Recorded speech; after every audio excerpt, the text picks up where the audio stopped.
ओम शांति। आज 6 जनवरी 2022 के साकार मधुर महावाक्य हैं। आज सतगुरुवार वरदानी दिवस है। परम सतगुरु ने हम सबको बहुत सुंदर वरदान देकर, महामंत्र देकर, दृष्टि देकर नजरों से निहाल किया है। सतगुरु की वाह वाह दिल से निकलती रहे। वाह सतगुरु वाह, आपने हमें कितना सुंदर वरदान दिया। आज बहुत ही सुंदर वरदान दिया है। बिंदु रूप में स्थित रहे, उड़ती कला में उड़ने वाले डबल लाइट भव। जैसे नैनो में बिंदु का महत्व है, बिंदु से ही संसार दिखाई देता है, ऐसे हर कर्म करते हुए बिंदु बाप की स्मृति में रहो, स्वयं को भी बिंदु समझो तो डबल लाइट रहेंगे। अगर कभी बोझ का अनुभव होता है, उसका कारण है कहीं ना कहीं मेरापन है। अब उस मेरे को तेरेपन में परिवर्तन कर देना है। मेरा कुछ भी नहीं, सब कुछ प्रभु तेरा। तेरा करने से सदा डबल लाइट रहेंगे। कभी स्वोन्नति का या सेवा का भी कोई बोझ लगता है तो उस बोझ से भी मुक्त हो जाएंगे और उड़ती कला का अनुभव करेंगे। विश्व परिवर्तक की बहुत सुंदर परिभाषा बाबा ने दी कि विश्व परिवर्तक वही है जो नेगेटिव को पॉजिटिव में बदल दे। आज सतगुरु की महिमा करते हुए बाबा याद दिला रहे कि मैं स्वयं अकाल मूरत हूं, मैं तुम बच्चों का पिता हूं।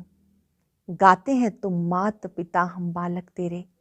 श्री गुरु नानक देव जी ने इतनी सुंदर महिमा गाई है कि वो अकाल मूरत है, निराकार है, अजोनी है, स्वंभू है, निर्भय है, निर्वैर है, पतित को पावन बनाने वाला है। वही निराकार शिव बाबा हम सब आत्माओं को याद दिलाते कि मैं सचखंड स्थापन कर रहा हूँ। उस सचखंड में जाने के लिए तुम्हें भी सच्चे बाबा से सच्चा रहना है, जरा भी देह अभिमान में नहीं आना। कई बच्चे देह अभिमान में रहते हैं। अब देह अभिमान तोड़ देही अभिमानी बनो, और उसके लिए सबसे अच्छा समय है कि नींद को जीतने वाले बनो। रात को जागकर भी अशरीरी बनने का अभ्यास करो। कई बच्चे देह अभिमान में रहते हैं, मुरली भी नहीं पढ़ते हैं। बाबा ने कहा उनकी क्या गति होगी। बाबा की मुरली तो ईश्वरीय पढ़ाई है, अच्छी रीति पढ़ना है, प्रतिज्ञा करनी है और संग तोड़ एक आप संग जोड़ेंगे। मित्र संबंधियों से मोह हटाते जाओ, क्योंकि अब वापस घर जाना है। बाबा गारंटी करते हैं कि तुम जन्म जन्मांतर के पापों से मुक्त हो जाएंगे। केवल एक मुझे याद करो। गाया जाता है चढ़ती कला तेरे बाने सर्व का भला। इसी समय जब बाबा आकर के याद की यात्रा सिखाते हैं, चढ़ती कला हो जाती है। तुम पवित्र बन पवित्र दुनिया में चले जाते हो। जनेऊ, कंगन, ये पवित्रता की निशानी है। जो चक्र दिखाते हैं, स्वदर्शन चक्र, ये आत्मा के स्वदर्शन की निशानी है कि स्वदर्शन चक्रधारी बनना है। बहुत सुंदर बात बाबा सिखा रहे हैं कि बाबा तो नाम भी भूल जाते हैं और बच्चों को कहते हैं कि सब कुछ भूलो, मुझे याद करो। पर हाँ, बाबा को भी सर्विसेबल बच्चे याद रहते हैं। वरदान दिया बाबा ने, खुश रहो, आबाद रहो, ना बिसरो ना याद रहो। आपको इतना याद करना है बाबा को कि देह अभिमान समाप्त हो जाए। जो नेचुरल कैलेमिटीज हैं उनको कुछ लोग ईश्वरीय एक्ट समझ लेते हैं। बाबा ने कहा ये ईश्वरीय एक्ट नहीं है। बाबा तो आकर स्वर्ग की स्थापना करते हैं। प्राकृतिक आपदाओं का अपना ही कार्य है। इस समय तुम ज्ञान गंगाएं, ज्ञान सागर के साथ मददगार बनती हो पतितों को पावन बनाने में। इसलिए निराकार बाप की महिमा है। आज पूरा दिन बिंदु बन बिंदु बाप को याद करेंगे और डबल लाइट रहेंगे। जहां भी बोझ का अनुभव हो, दिल से कहना है बाबा सब कुछ आपका है, सब कुछ तेरा। वाह सतगुरु वाह। अब सुनते हैं मुरली विस्तार से राजयोगिनी बड़े दीदी से। ओम शांति। बाबा कहते मीठे बच्चे, दिए अभिमान में आने से ही विकर्म बनते हैं, इसलिए प्रतिज्ञा करो और सब संग तोड़ एक संग जोड़ेंगे, शिव बाबा का संग जोड़ेंगे। प्रश्न है, कौन सा खेल नेचुरल है लेकिन मनुष्य उसे गार्डली एक्ट समझते हैं? कौन सा खेल नेचुरल है, मनुष्य उसे गार्डली एक्ट समझते हैं? उत्तर है, ड्रामा में ये जो नेचुरल कैलेमिटीज आते हैं, विनाश के समय एक ही समुद्र की लहर में सब खंड टापू खत्म हो जाते हैं, जिसकी रिहर्सल अभी भी होती रहती है। पर ये सब नेचुरल होता है, इसे मनुष्य गार्डली एक्ट समझते हैं। परंतु बाबा कहते हैं, मैं कोई डायरेक्शन नहीं देता हूँ, ये सब ड्रामा अनुसार होना ही है। गीत है, कौन आया मेरे मन के द्वारे, पायल की झंकार लिए। ओम शांति। कौन आया अर्थात किसकी याद आई? ऐसा नहीं कि आकर दिल में बैठ गया फिर तो सर्वव्यापी हो जाए, नहीं। कौन आया मेरी याद में? अकाल मूर्त, जिसको काल नहीं खा सकता। सिख लोगों के पास अकाल तख्त भी है, उनके पास अकाली लोग भी हैं। वह लोग खुद नहीं समझते कि सिख धर्म प्रवृत्ति मार्ग का धर्म है। एक ही आदि सनातन देवी देवता धर्म प्राय लोप है, बाकी सब धर्म है। आदि सनातन देवी देवता धर्म प्राय लोप है। दूसरा संन्यास धर्म निवृत्ति मार्ग का, वह हद का घर बार छोड़ संन्यास कर पवित्र बनते हैं। जंगल में तो जरूर पवित्र ही रहते होंगे।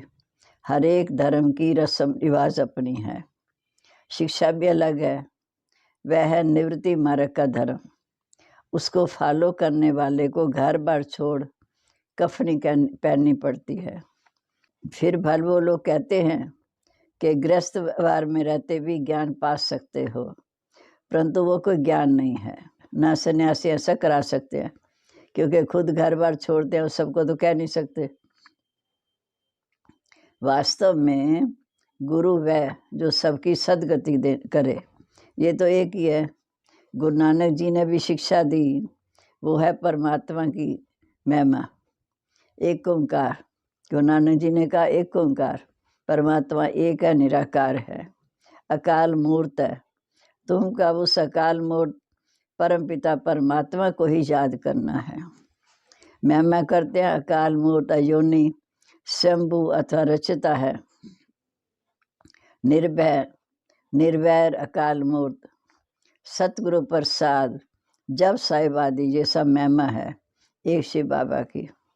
अकाल मूर्त को मानते हैं, वही बताते हैं कि सतयुग आदि भी सत, होशी भी सत।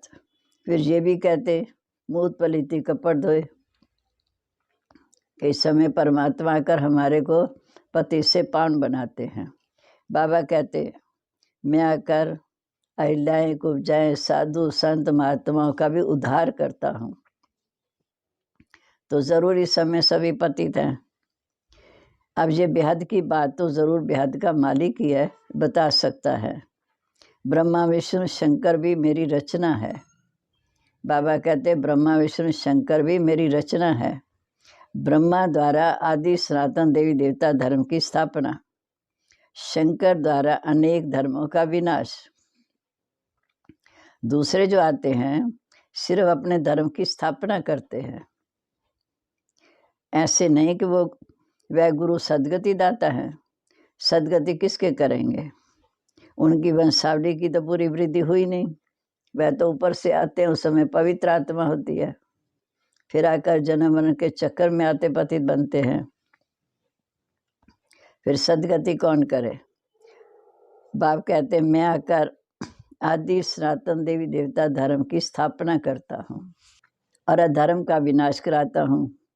इस समय सब तमो प्रधान पाप आत्मा बन गए हैं। मनुष्य तो इस बेहद ड्रामा का पाठधारी है। हर एक मनुष्य इस बेहद ड्रामा का पाठधारी है। उनको मालूम होना चाहिए कि सृष्टि चक्कर कैसे फिरता है। बाप आकर हम बच्चों को त्रिकालदर्शी बनाते हैं। ये भी समझाते हैं कि ज़रूर बाप आकर स्वर्ग सचखंड की स्थापना करेंगे और झूठ खंड का विनाश करेंगे। सचखंड की स्थापना करने वाला सच्चा ठहरा ना। ये सब बातें बाबा समझाते हैं। जितना देही अभिमानी होंगे, अपने को आत्मा शरीर ही समझेंगे, उतनी बाबा की याद आएगी, फिर धारणा भी होगी। देहाभिमान को धारणा नहीं हो सकती। योग से ही आत्मा के पाप दग्ध होंगे। अब बाप कहते मीठे बच्चे, नींद को जीतने वाले बनो।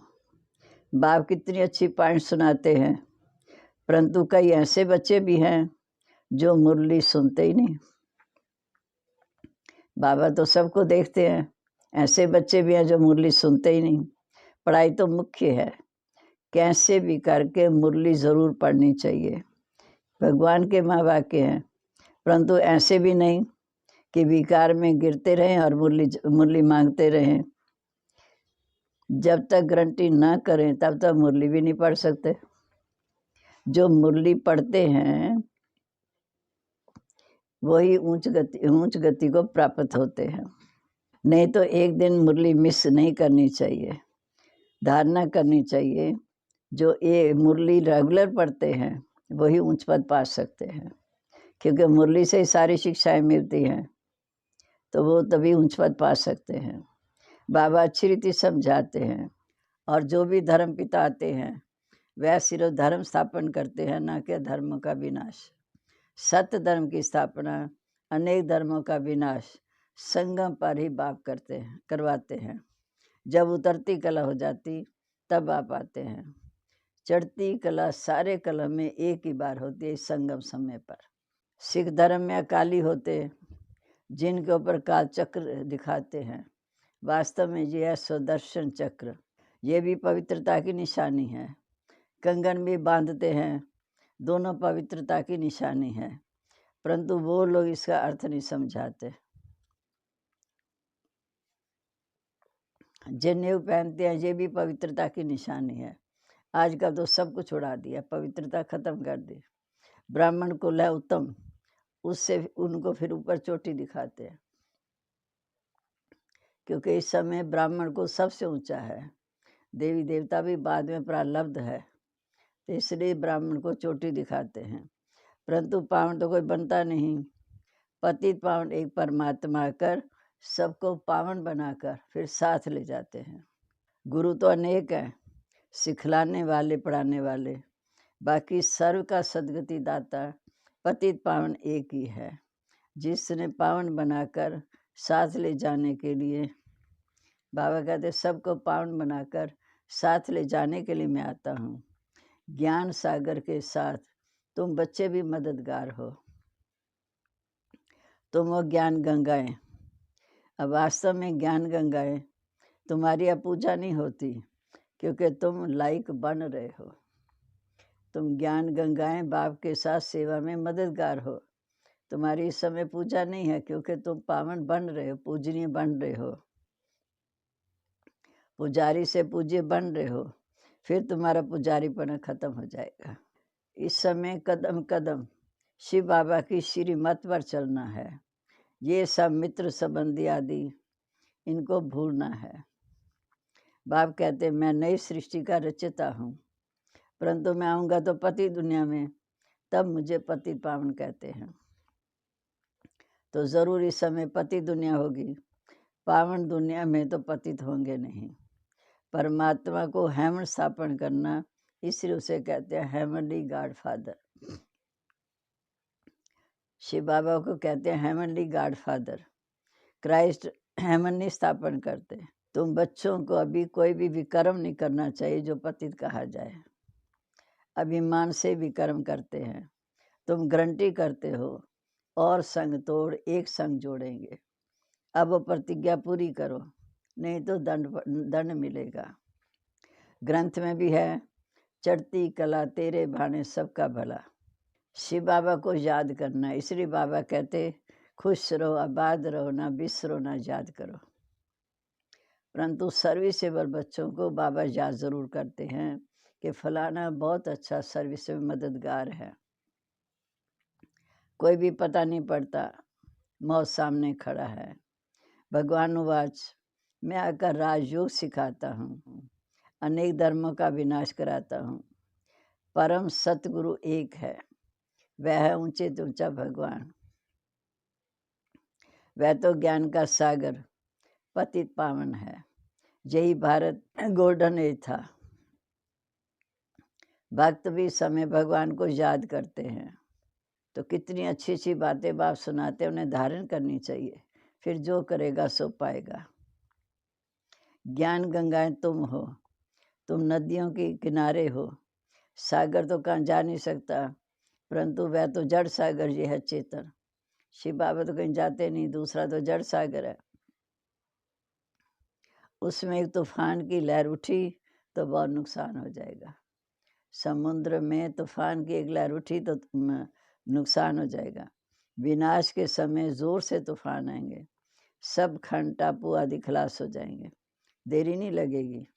नेचुरल कैलेमिटीज को गार्डली एक्ट कहते हैं।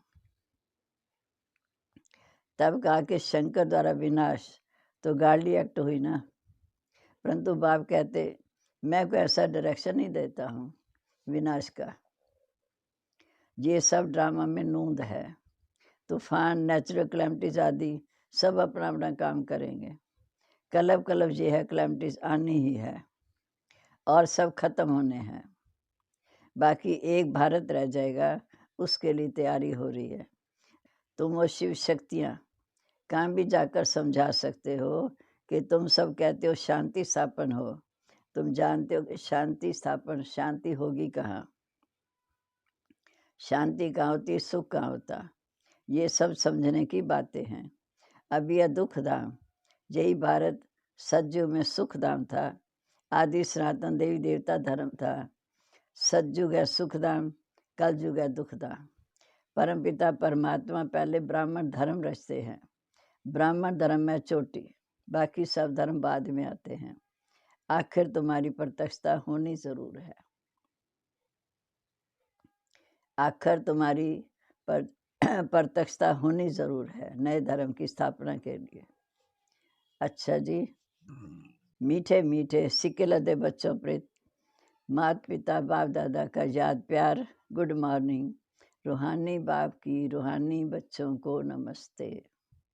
रूहानी बच्चों की रूहानी बाप दादा को नमस्ते। नमस्ते बाबा, गुड मॉर्निंग। शुक्रिया बाबा, शुक्रिया। कितना हमें लाइक बना रहे हैं। धारणा के लिए मुख्य सार, पहली पॉइंट, ज्ञान की धारणा के लिए जितना हो सके देही अभिमानी रहना है। अशरीरी बनने का अभ्यास रात को जाग कर करना है। कैसे भी करके मुरली रोज सुननी व पढ़नी है। एक दिन भी मुरली मिस नहीं करनी और संग तोड़ एक संग जोड़ने की प्रतिज्ञा करनी है, क्योंकि मुरली ही हमारे जीवन की खुराक है। अब आज का वरदान, बिंदु रूम में स्थित रहे, बिंदु रूम में स्थित रहे, उड़ती कला में उड़ने वाले डबल लाइट भव। सदा समृद्धि में रखो, हम बाप के नैनों के सितारे हैं। नैनों का सितारा अर्थात बिंदु ही समा सकता है। आंखों में देखने की विशेषता सारी बिंदु की ही है। तो बिंदु रूम में रहना ये उड़ती कला में उड़ने का साधन है। बिंदु बन हर कार्य करो तो लाइट रहेंगे। कोई भी बोझ उठाने की आदत ना हो। मेरे के बजाय तेरा कहो तो डबल लाइट बन जाएंगे। सब कुछ तेरा। सोमती व विश्व सेवा के कार्य का भी बोझ अनुभव नहीं होगा। स्लोगन, विश्व परिवर्तन वह है, विश्व परिवर्तक वो है जो नेगेटिव को पॉजिटिव में परिवर्तन कर दे। विश्व परिवर्तक वो है जो नेगेटिव को पॉजिटिव में परिवर्तन कर दे। लवलीन स्थिति का अनुभव करो। देह की समृद्धि से ऐसे खोए हुए रहो जो देह भान का दिन रात का, भूख और प्यास का, सुख के आराम के साधनों का किसी भी बात के आधार पर जीवन निर्भर ना हो, तब कहेंगे लव में लवलीन स्थिति, प्यार में खोए रहना। जैसे क्षमा ज्योति स्वरूप है, लाइट माइट स्वरूप है, ऐसे क्षमा के समान स्वयं भी लाइट माइट स्वरूप बन जाओ। और अभी आज का अव्यक्त ज्ञान मोती जरूर सुने। कोशिश करें एक दिन भी मिस ना हो।